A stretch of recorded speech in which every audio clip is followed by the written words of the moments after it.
जवाब बता रहा है कि मुखातिब कौन था।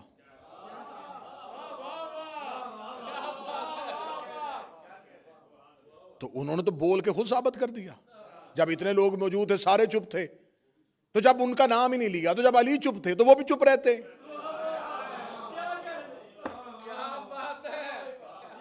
अच्छा, अली ने कागज कलम क्यों नहीं दिया, इस बात में बहस बाद में करेंगे। पहले ये बताओ, अली ने इनकार तो नहीं ना किया?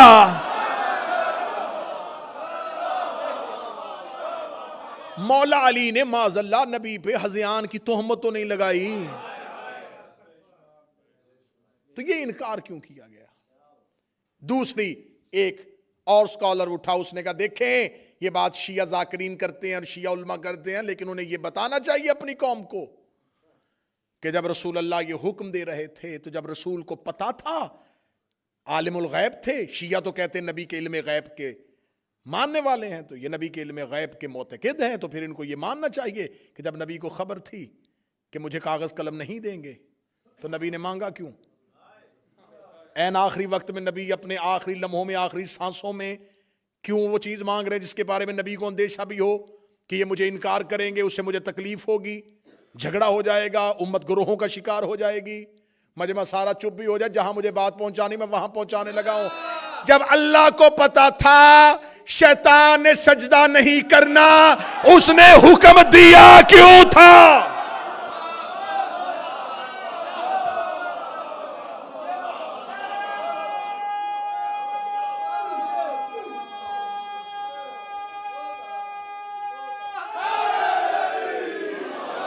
हम नबी के इल्म गैब में बाद में आएंगे कि नबी का इल्म गैब जो है वो कोई फिरका मानता है, कोई फिरका नहीं मानता, लेकिन अल्लाह को आलिमुल गैब, हर ला इलाहा इल्लल्लाह पढ़ने वाला मानता है कि अल्लाह गैब का आलिम है, अल्लाह गैब का इल्म रखने वाला है, वो गैब के सारे पर्दों से वाकिफ है, वो गैब से सारे राजों से वाकिफ है। जब अल्लाह को पता था कि फरिश्तों की महफिल में एक ऐसा बैठा है जिसने इनकार कर देना है, तो अल्लाह ने सजदे का हुक्म क्यों दिया था?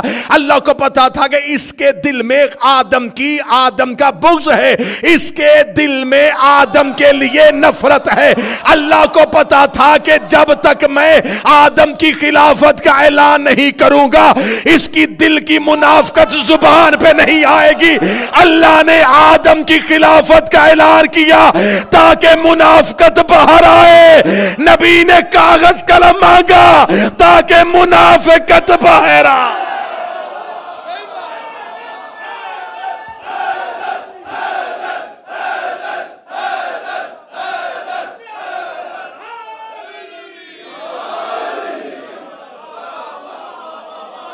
क्यों अल्लाह ने हुक्म दिया?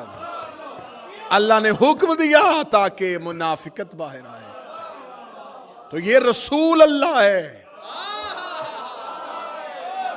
ये रसूल अल्लाह है, ये भी वही करता है जो अल्लाह करता है, बल्कि अल्लाह इससे वही करवाता है जो वो खुद करता।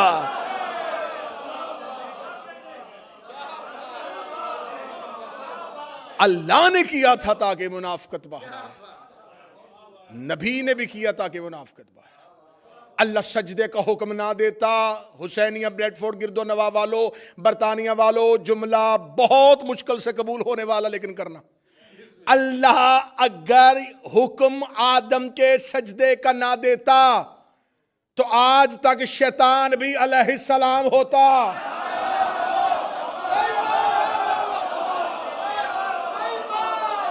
मजमा खामोश हो गया, मैं जुमला कह गया, क्योंकि वो अलैहिस्सलामों में रहता था।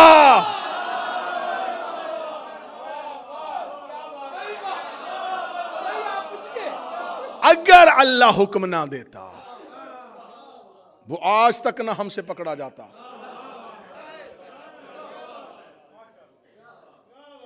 अल्लाह ने हुक्म दिया ताकि अलैहिस्सलामों में एक लानतुल्लाह बाहर आए। तो ये तो तौहीद का मंशूर है, ये तो इलाही नस्बुलैन है, ये तो दस्तूर इलाही है कि वो मुजरम को हमेशा ऐसे ही पकड़ता है।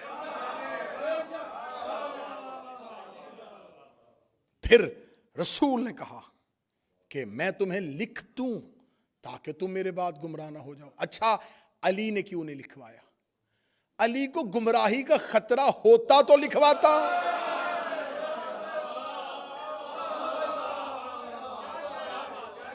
लिखवा लेते अली, तुम लिखो कुरान की हाशिए में कि अली को गुमराही का अंदेशा था। अली तो मासूम है। तो रसूल ने साथ ही कहा था कि वो लिखवाए जिसने बाद में गुमराह होना है। सरना हलाना, जुबान से बोलना, मैं मेहनत करके पढ़ रहा हूं, तुम अली की बात करते हो। सलमान ने भी नहीं लिखवाया, अम्मार ने भी नहीं लिखवाया, मिकदाद ने भी नहीं लिखवाया। जब डॉक्टर नुस्खा लिखता है तो बीमार हाथ आगे करता है।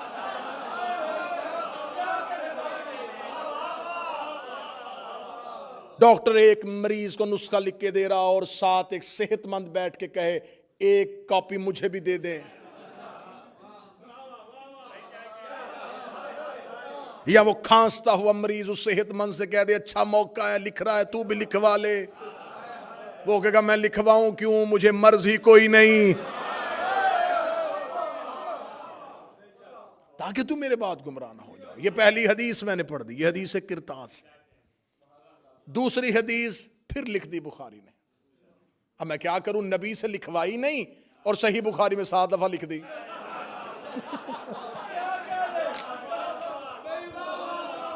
नबी से, किबला तुराबी साहब, नबी से एक बार नहीं लिखवाई। अल्लाहुम्मा सल्ली अला, नबी से एक दफा नहीं लिखवाई और बुखारी में बार बार लिख दी। चले मैं, क्योंकि ये वीडियो कैमरे की मौजूदगी में बात हो रही है, तो ये जो हदीस किरतास है ये बुखारी में पहला इसका हदीस नंबर 114 3168 दूसरी जगह पे आई, 4431 तीसरी जगह पे आई, 4432 चौथी जगह पे आई, 7366 ये 5वीं जगह पे आई है, 3053 और 5669 ये है 7 वो हदीसों का नंबर जिसमें बुखारी ने हदीस किरतास को लिखा। अब मैं जो हदीस आपके सामने पढ़ने लगा हूं, इस हदीस को फिर बुखारी ने 6576 पहला नंबर, 2367 दूसरा नंबर, 6582 तीसरा नंबर, 6585 6586 पे भी यही, 6587 पे भी यही, 7048 पे भी यही, 7049 पे भी यही और 7051 पे भी यही। ये अगली हदीस में मैं पढ़ने लगा हूं। पहली उतर गई जी, क्या बात है, बेहतरीन उतरी, क्या बात। रसूल ने कहा लिख दें, उन्होंने कहा हमें नहीं लिखवाना, क्यों, हस्बुना किताबुल्लाह, हमें अल्लाह की किताब काफी।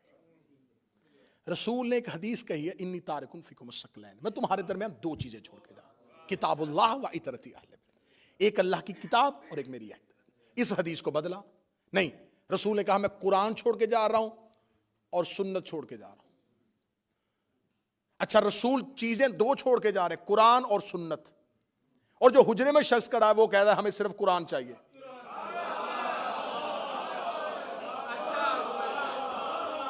अब तुमने हदीस तुमने बदली, हमने नहीं बदली, हदीस तुमने बदली है। अब तुम्हारी बदली हदीस तुम्हारे गले में आने लगी है।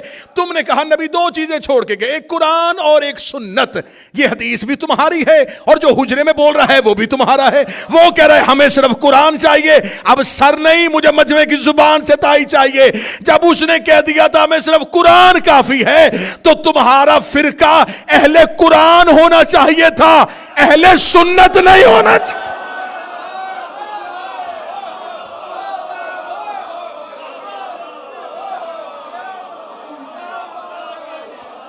फिरके का नाम होना चाहिए था फिरकाए अहले कुरान।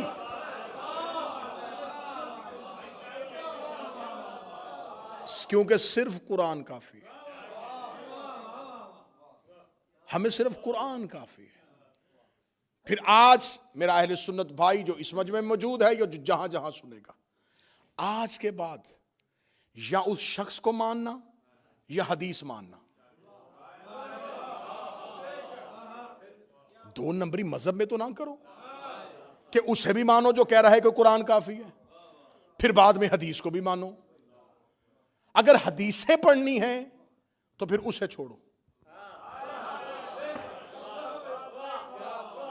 अगर उसकी फरमाबरदारी करनी है, उसे मानना है, उस पर यकीन रखना है, फिर अहादीस का इनकार करो।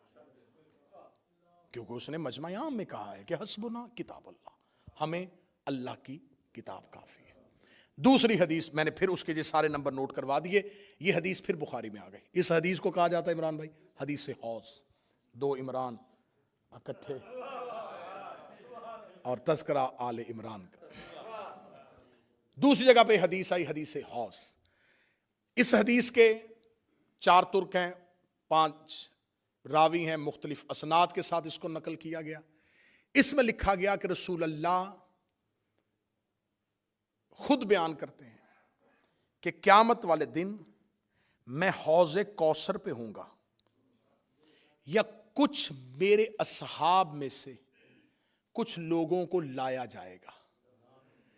जो ही वो मेरे करीब आने लगेंगे तो फरिश्ते उनको हौज़े कौसर से ऐसे हटाएंगे जैसे अजनबी ऊंट को खेत से निकाला जाता है। वो उन्हें हटाएंगे, धक्के मार के हटाएंगे। एक अजनबी ऊंट, ये अरब की मिसाल है कि एक चरता हुआ ऊंट किसी के खेत में चला जाए तो वो प्लीज कह के तो नहीं उसे निकालेगा। उस किसान को कितनी तकलीफ होगी जिसकी फसल को एक आवारा ऊंट आ जाए। अब मैं नहीं बयान कर सकता कि क़यामत वाले दिन क्या होगा, बस तुम अपने जहन में अपने मुआशरे की मिसाल रख दो कि जैसे वो निकालता है ऐसे फरिश्ते उन्हें हटाएंगे, पीछे कर देंगे हौज़े कौसर से। और नबी कहेंगे मेरे अल्लाह ये मेरे असहाब हैं। हदीस में लफ्ज असहाब आया मेरे पास मौजूद। रसूल कहेंगे मेरे अल्लाह ये मेरे असहाब हैं, या फरिश्ते कहेंगे या रसूल अल्लाह इन्होंने तेरे बाद तेरे दीन को बदल दिया था और गुमराह हो गए थे। बोलो जो अली के नौकर बैठे हो, जो हुसैन के अज़ादार बैठे हो, इन्होंने तेरे बाद तेरे दीन को बदल दिया था और गुमराह हो गए थे। ये कहां से हटाए जाएंगे? हौज़े कौसर से। या रसूल अल्लाह अगर आपने, और यहां पर लफ्ज आया है कि मेरे असहाब में से, शुक्र है कि हदीस लिखने वालों ने असहाब लिख दिया है। ये इस इल्मी जुर्रत को सलाम करना चाहिए कि यहां असहाब लिख दिया है कि मेरे असहाब में से कुछ लोग आएंगे जिनको हटा दिया जाएगा। इन्हें तूबा से नहीं फरिश्तों ने हटाया, फरिश्ते पहुंचाते पहुंचाते इन्हें हौज़े कौसर तक ले आए। जब इनको हटाना ही था तो फरिश्ते तो मासूम हैं, इन्हें महशर की अदालत में पहले ही हटा देते। वहां नहीं हटाया, तूबा पे नहीं हटाया, जहां नामा इमाल तुल रहे थे वहां नहीं उठाया। हौज़े कौसर आखिरी चेक पोस्ट है जन्नत के बाहर।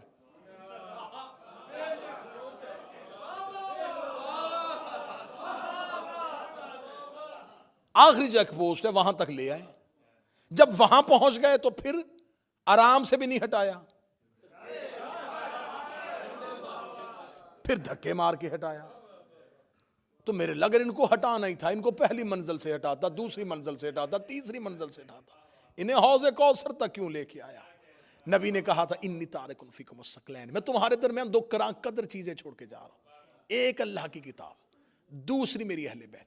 इनके साथ मुतमस्सिक रहना, इन्हें पकड़े रखना, ये तुम्हें हौज़े कौसर तक ले आएंगे। हाय हाय हाय हाय। इसका मतलब है कि हौज़े कौसर तक कुरान भी आ गया, अहले बैत भी आ गए और ये लोग भी आ गए जब ये लोग हौज़े कौसर में पहुंचे तो कुरान भी वही खड़ा था, अहले बैत भी वही खड़े थे। जब कुरान और अहले बैत को देखा, फरिश्तों ने इन्हें फौरन हटाना शुरू कर दिया। मेरे लब धक्के मार के क्यों हटाया? फरमाया इसलिए कि अल्लाह कुरान में वादा कर चुका है, इन्नमा युरीदुल्लाहु लियुज़हिबा अन्कुम रिज्सा। अहले बैत, अल्लाह तुमसे हर रिजस को दूर हटा।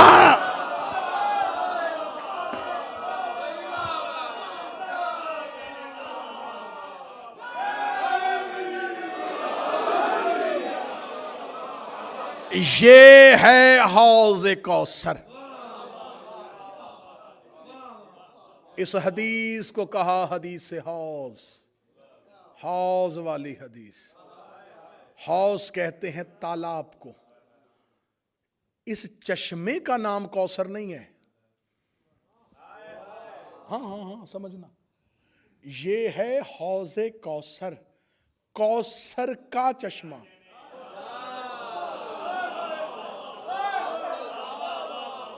इसका अपना नाम कौसर नहीं।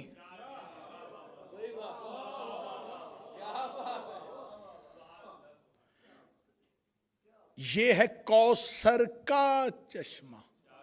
इसका मतलब कौसर और है, चश्मा और है। अगले जुमले तक मुझे अज़ादार मातमी की ताई चाहिए। फरिश्ते इन्हें घसीट कर कौसर तक लेके आए थे। खुदा कुरान में कहता, इन्ना आतैनकल कौसर, मेरा मोहम्मद हमने तुम्हें कौसर अता की है। आइमाए अहले बैत ने कहा कौसर से मुराद है हमारी दादी ज़हरा। इसका मतलब ये है ज़हरा का चश्मा, ये है ज़हरा का चश्मा। बंदे ज़हरा के चश्मे से हटाए इसलिए गए कि मोहब्बत नबी का दावा करते थे, दुश्मनी ज़हरा से करते थे।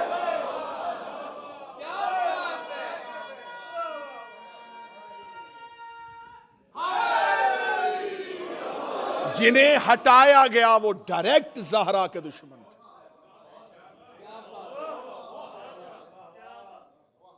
अगली सतर भी तुम्हारा ही हक बनता है और तुम्हें हदिया की जाए। हौज़े कौसर पे जो ड्यूटी करेंगे, हौज़े कौसर पे नबी मौजूद होंगे। अली साकिये कौसर है।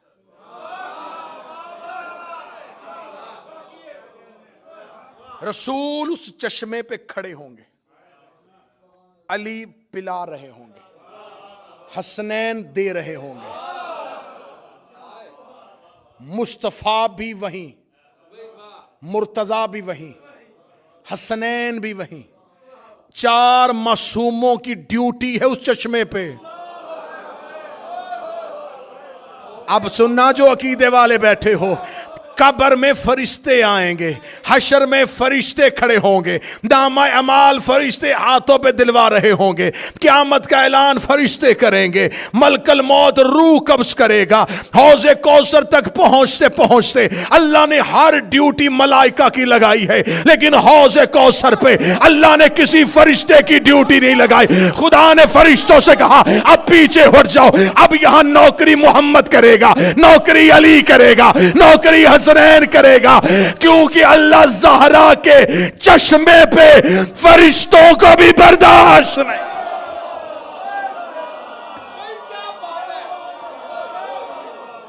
अल्लाह ज़हरा के चश्मे,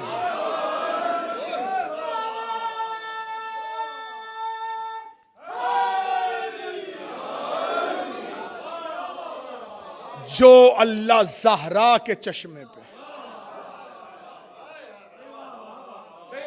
किसी फरिश्ते को बर्दाश्त नहीं करता, वो ज़हरा की जगीर पे,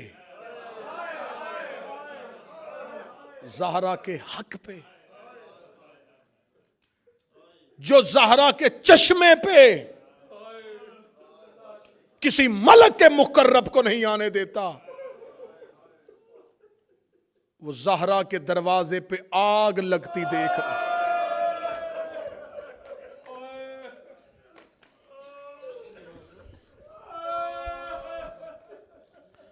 हुसैन की मां तुम्हारी नौकरी कबूल करे। नबी की बेटियां तुम्हें दुनिया के किसी गम में न रुलाएं।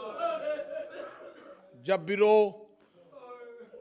या ज़हरा को रो या ज़हरा की औलाद को रो। अशूरा पे भी आते हो, 10 दिन मुहर्रम में भी इमाम बारगाहों की जीनत बनते हो। ये अयाम फातिमिया है, ये ज़हरा की शहादत की पहली रवायात की तारीखें हैं, क्योंकि किसी को नहीं पता कि कितने दिन जिंदा रही है।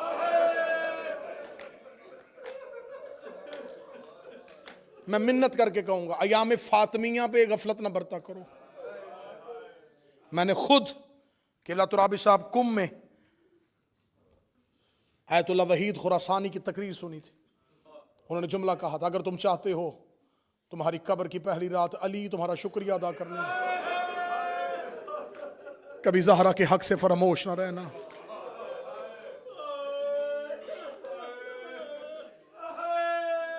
हर पुरसा लेने ज़हरा जाती है, ज़हरा का पुरसा लेने अली आते हैं। ये फातिमा का पहला आज़ादार है।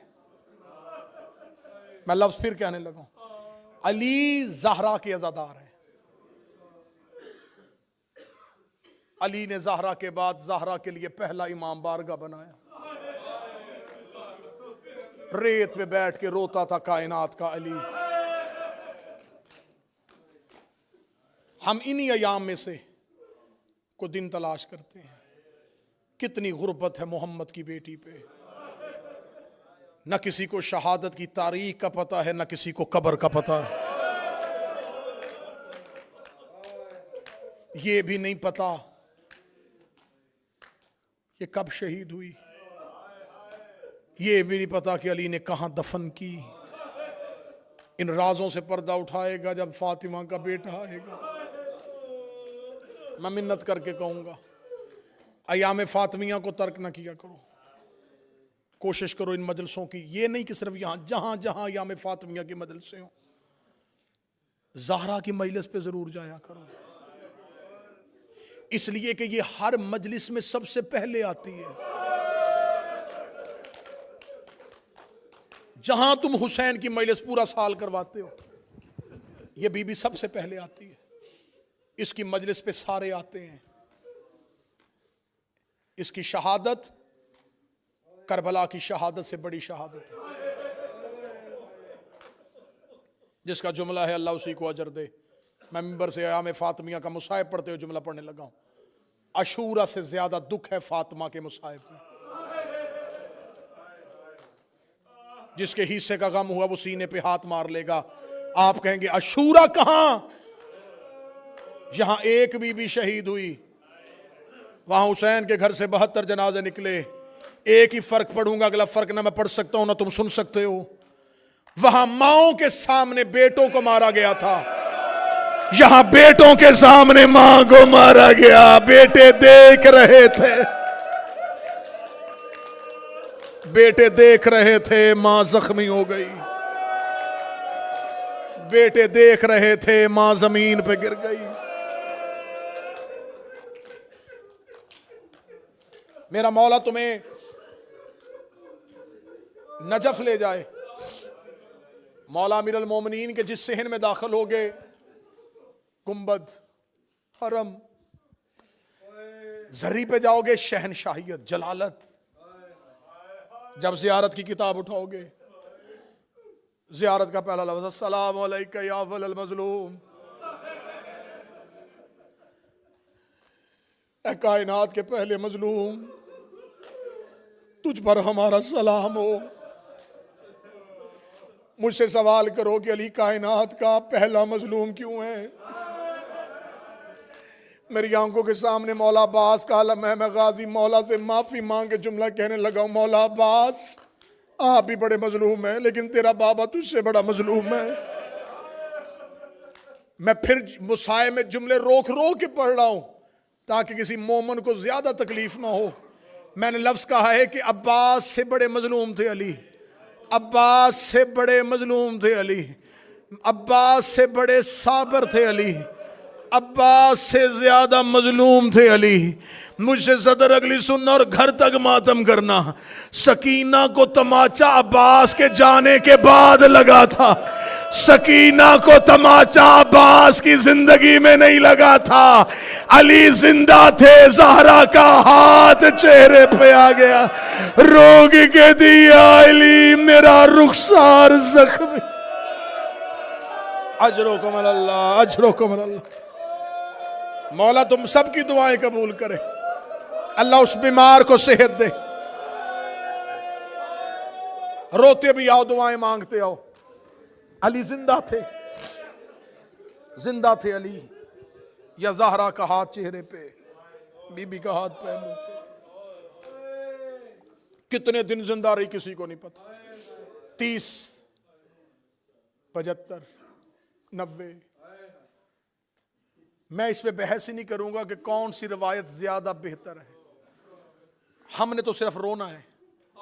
हम रोने के लिए एक ही बात पे रो लेते हैं। जितने दिन भी जिंदा रही है, रही रोती है।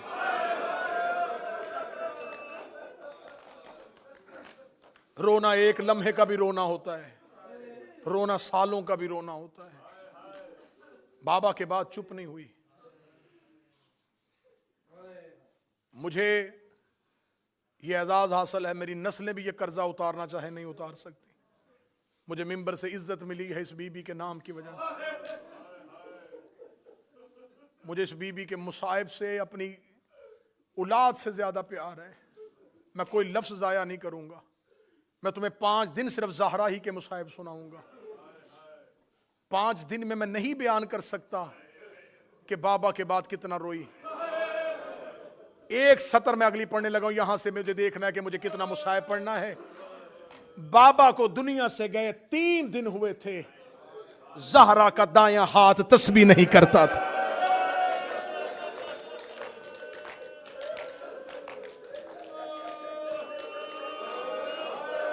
बीबी दाएं हाथ से तस्बीह नहीं करती थी। बीबी दाएं हाथ से तस्बीह नहीं करती थी। मैं जुमले भी पढ़ रहा हूं और मजमे को भी देख रहा हूं। जो नहीं रो सका जनाब ज़हरा उसे माफ कर देना।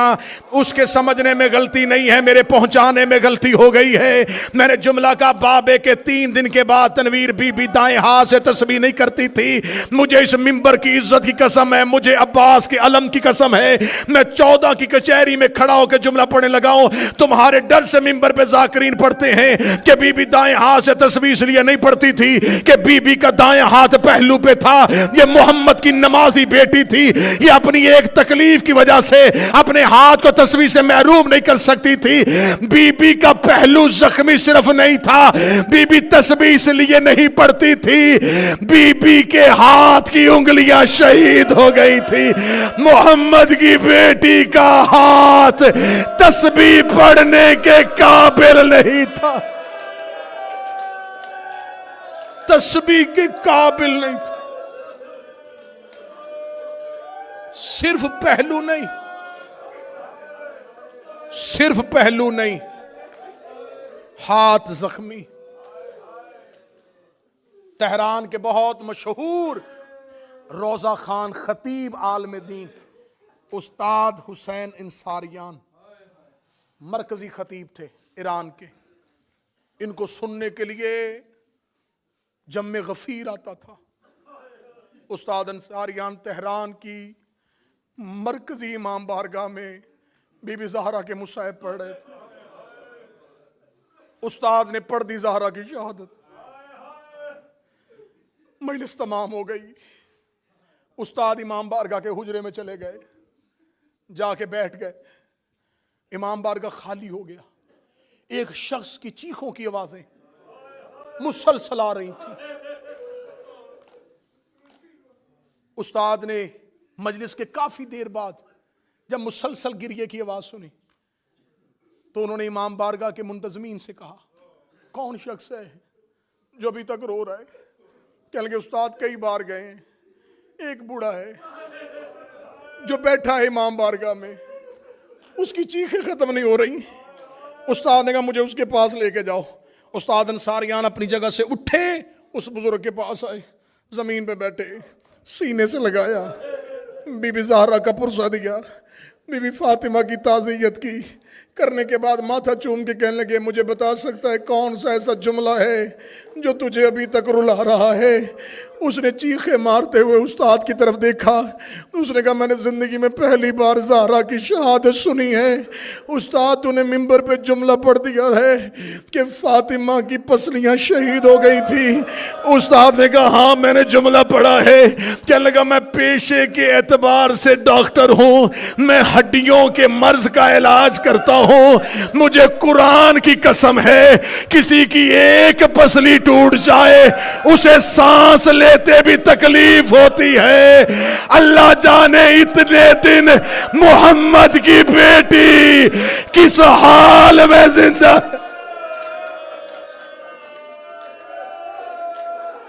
इतने दिन जिंदा रही, जिसकी पसलियां टूटी हों उससे तो सांस भी नहीं लिया जाता। इतने दिन जिंदा कैसे रही? कितनी तकलीफ में रही मोहम्मद की बेटी, कितनी तकलीफ में रही मोहम्मद की बेटी। तुम्हारे चीखों की शोर, तुम्हारे गिरिए की आवाज ने मुझे जुमला पूरा न पढ़ने दिया। जब उसने कहा ना कि उस्ताद मैं डॉक्टर हूं, मुझे पता है एक पसली एक हड्डी टूट जाए मरीज को सांस लेते तकलीफ होती है, मुझे बता फातिमा इतने दिन जिंदा कैसे रही? हुसैन अंसारिया ने उसके गले में बाहें डाली। उस्ताद चीख मार के रो के कहने लगे, पूरी रवायत आप पढ़ देता हूं। हर रोज बाबे की कब्र पे जाके रो के कहती, बाबा मैं मरना चाहती हूँ, बाबा अब मैं जिंदा नहीं रहना चाहती, बाबा तेरी ज़हरा बड़ी जख्मी हो। अल्लाह तेरी बेटियों के नसीब अच्छे करे। हुसैन की मां तेरी बेटियों के नसीब अच्छे। अपने मुंह से मौत मांगी है मोहम्मद की बेटी। बस एक रवायत और पढ़ूंगा।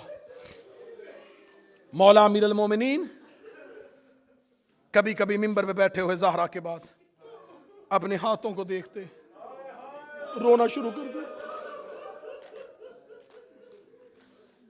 साहबा पूछते, या अली आप हाथों को देख के क्यों रोते हैं? अली देखते, क्या फायदा इन हाथों का,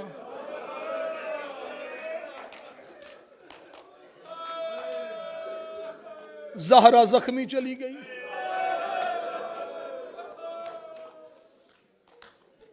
क्या फायदा अली तेरे हाथों का? हसरत अली के दिल में थी,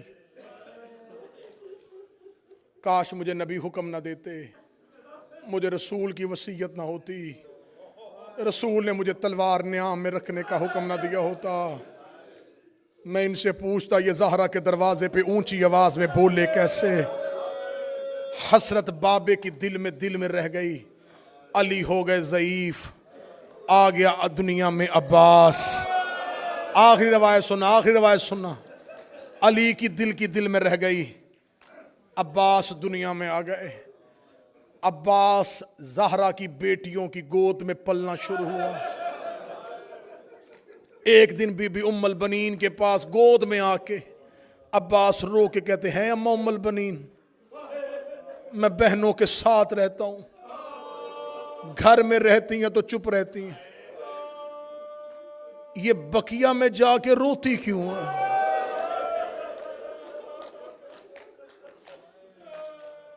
अम्मा उम्मुल बनीन मुझे बता, मेरी आका ज़ादी को किसने मारा था? बीबी उम्मुल बनीन अब्बास के सवालों पे रोती थी। रो के मां का दामन थाम के कहता, अम्मा आपसे इसलिए पूछता हूं, ये जुमला मैं अपने सरदार हुसैन से नहीं पूछ सकता, मुझे आका हसन से डर लगता है, मैं अली की बेटियों से नहीं पूछ सकता। अम्मा मुझे बता, हमारी आकाज़ादी को किसने मारा था? एक दिन उम्मुल बनीन ने सुना दी अब्बास को ज़हरा की शहादत। ये रवायत मैं बड़ी कम मिंबर पे पढ़ता हूं। अब्बास ने सुन ली ज़हरा की शहादत। बीबी उम्मुल बनीन ने कहा, गाजी जख्मी हाथों से तेरे लिबास सीती थी। अब्बास, ज़ैनब व कुलसूम कहती हैं हमारी माँ हमें वसीयत करके गई थी, मेरे बाद मेरे अब्बास का ख्याल रखना। अब्बास वो तुम्हें बड़ा प्यार करती थी। जिस दिन अब्बास ने सुन ली ज़हरा की शहादत, उसके बाद अब्बास बकिया में जाके रोते रहते, बकिया में जाके रोते रहते। एक दिन मौला अमीर अल मोमिनीन घर आए। आखिरी जुमले पढ़ रहा हूं, 2 या 3 मिनट में खत्म होने लगी रवायत। घरों तक रोना, बिस्तर तक रोना, अयाम फातिमिया में याद कर करके इस रवायत को रोना। मौला अली घर आए, बीबी उम्मुल बनीन सहन में मुस्तरब होके चक्कर लगा रही हैं। अली ने कहा, उम्मुल बनीन इस तरह आपकी ये कैफियत क्यों, इतनी बेचैनी का आलम क्यों? फरमाया, अली सुबह से अब्बास घर से गया है, मगरब हो गई है, अब्बास वापस नहीं आया।